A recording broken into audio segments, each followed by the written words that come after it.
Hi. So I want to share a little bit of my story because some people newly follow me, don't know my deal. They think I'm a clown, and that's not everything about me. I started OCR in 2011 with Warrior Dash, and I was there like everybody else, a little out of shape, probably there for the free beer more than anything else, and just hoping I didn't die. It was only a 5K, but me and my college buddies went, signed up, suffered greatly through this 5K mountain course with obstacles, and totally consumed all the free beers that they had. But over the years, that was in 2011. Now in 2023, I finally have achieved something great in this post college competitive exercise world, as I describe it to other people. Just like they dump your Spartans into the mud runs and all that fun stuff. Over the last 10, 11, I don't even know how many years it is, but since those days at Warrior Dash, the first day, I found Spartan, I found Tough Mudder, I kept doing harder things and harder things. But what I realized that I need to get better at something I never did before. So the only way for me to get better was to find people who were already better and seek out people who are achieving in the areas I wanted to achieve in. I pursued different coaches, talked to different athletes, and this was by no means fast. This took me years of getting my ass kicked to figure out, hey, probably should talk to somebody. Hey, I should probably hire a coach. Hey, I should probably take my life more seriously in this domain so that way I can stop getting top 100 in like the old elite waves and now be competitive in whatever I'm doing. The benefit of finding someone who's already done what you want to do is you can fold time. Think about it this way. You could take their 10, 20, 30 years of experience and delete out all the time they spent trialing and erroring and failing forward. So you can just go from where you are now and match where they were. And then you can jump ahead light years in the grand scheme of things to where they are now because they can just feed you the things that worked and not have you deal with all the crap that they went through to get you there. I'm by no means a pro athlete. Obviously, I make my living through this kind of fitnessy world and health and wellness, and I'm always striving to help other people get to a better place in those areas. But I'm not a professional athlete. My winnings last year all came from DEKA Fit World Championships, so by no means am I paying the bills by racing. With that in mind, I'm running a business. I have a wife. I like to spend time with her. And just like most of you guys probably have a regular job where you're working 30, 40, 50, 60, maybe more hours a week and then trying to fit fitness in. I'm not training 20, 30, 40 hours a week. That's not what I do to get to the level I'm at. I just finally figured out what pieces I need to put in and train more effectively and smarter to get to the result I want. Listening to some recent world champions on podcasts in different sports, I'm not demeaning them at all. I'm saying like they've won things. Underlying theme, they're training less than they've ever trained before, but doing it smarter. That's my story. Hunter McIntyre just said that. Also, Morgan Schultz, she just won the DEK Fit World Championship.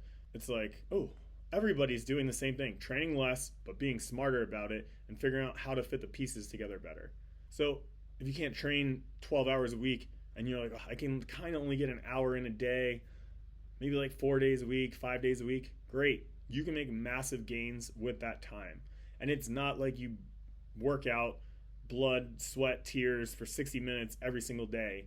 That time includes recovery, mobility, priming, strength, conditioning, and all this stuff that you need to do. You have plenty of time to do it. It's just a matter of knowing how to put the pieces into place.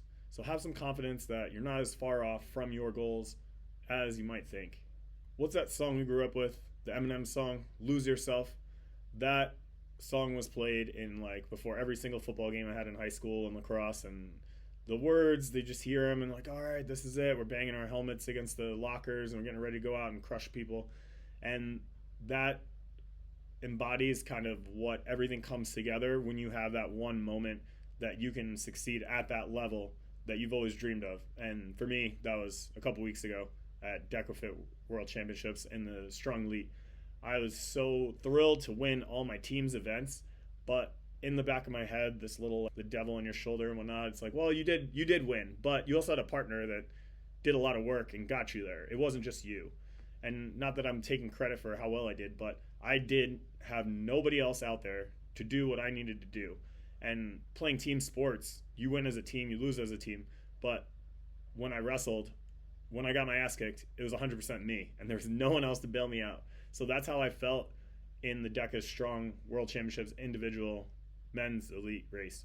It was me. I had to execute my plan. I had to keep my head level. I had to do what I needed to do and not get distracted by my opponents. In doing so, that allowed me to achieve what I achieved at the biggest stage that I've ever competed on. So real quick, what are your athletic goals? Write them down. What are your excuses? Write those down, because the goals are going to be held back by the excuses. So set high goals, but then figure out how to get rid of these excuses. Talk to a friend, talk to somebody. You don't need to, you could get a coach, but just talk to other high achievers, because they're going to help you work through those excuses. I had excuses. I'm too big. I'm not fast enough because I weigh more than everybody else, 50 pounds more than most of the other competitors, and all kinds of other junk in my head. But having people to put things in perspective and help you move them out really helps you move along forward. A lot of people, I'm too old. People that don't know what we do, me, you, in this space, like the outsiders of competitive fitness. Oh, well, when are you going to dial it down? You're kind of getting up there in age now. And I laugh at them. You don't even know 35 to 39 is the most competitive age group in all of hybrid fitness. Not saying people outside the age group aren't competing well. It's just the depth at this age group is insane. It's crazy. You can have a great race at one of these races and finish top 25, and you feel crappy because you're like, oh, well, I only top 25. But you put your time into any other age group, and you're like, oh, I would have been like a podium threat. So don't get down on yourself. And also, if you're older than that, give me your excuse, and I will find somebody that's in your age group doing it at a higher level than you, and you can look up to them. And you shouldn't feel threatened by them. You should feel inspired by them, because they are figuring it out and they're doing it, and you can learn from that, and then you can do it too. And as I said, the secret is it doesn't take 20 hours a week of training to get you to the next level. Whether your next level is an age group podium, or winning age group, or qualifying for world championships, or competing at world championships, whatever it is, it doesn't take 20 hours or more a week to do that. It just takes putting the pieces into place. And everybody's pieces are a little bit bigger or smaller than the other person next to them, and how they configure is a little bit different. But get some perspective. Find someone who's where you want to be in sport and learn from them. Learn what they did to get there and copy it. And guess what? You might not follow it to a T, and you might not land exactly where they are, but you're going to go way farther than you are now, because you're leaving your comfort zone, and you can make great gains. Thank you.